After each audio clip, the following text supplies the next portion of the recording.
guys, another car mukbang. Nakabili kami ng bagong lutong turon. Bago pa kami kumain ng pansit at saka nung chicharong bulaklak. Guys, nakadalawa na ako ng Masarap sila ngayon na tiyempohan namin bagong luto.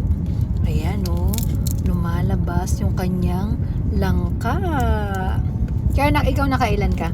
I ate like Kaya natin. Wow, so crunchy. Ganyan yung langka, na-enjoy ko talaga siya ngayon. This is my third. So, it has banana, it has langka.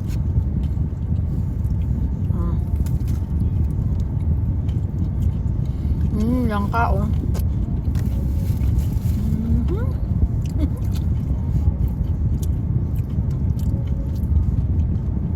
Happy Sunday!